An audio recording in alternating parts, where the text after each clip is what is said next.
Hi guys, welcome back sa aking YouTube channel, and for today's video, ga-update tayo ng Globe. No load, no load pre-internet.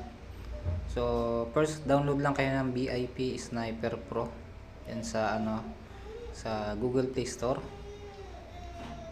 Yan guys.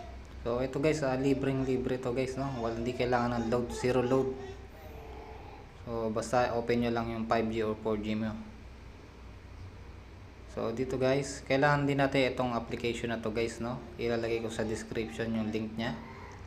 So first, i-deactivate natin yung yung itong battery saver.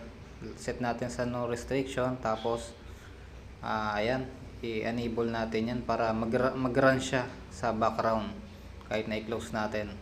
So dito guys, yan, add role lang, no.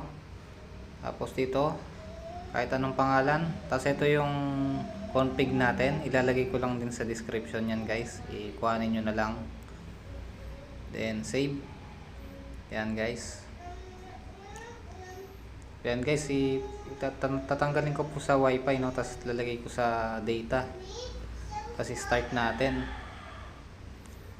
So dito pala guys, kailangan i-stop muna natin, no, kasi dalawa yung config. Natin yung sample na to, delete natin to. Ayan yung ginawa natin kanina. Start natin. Pag may nakalagay na begin session, so okay na yan guys, no. I-minimize na natin, tapos buksan na natin to. Ayan guys, make sure na ito yung pipiliin nyo, yan setting na yan. Tapos sa taas, itong server 1, no load server. So start na natin. Ayan, ganyan lang kadali guys. Ano na yan, connected na yan. Tapos pwede na kayo mag-internet. So ito guys, medyo mabagal lang siya, no. Tingnan natin yung speed nya. Naka 5G ako, pero may limit yung speed nya. So good for lang to guys, no. Good for YouTube na SD, then browsing.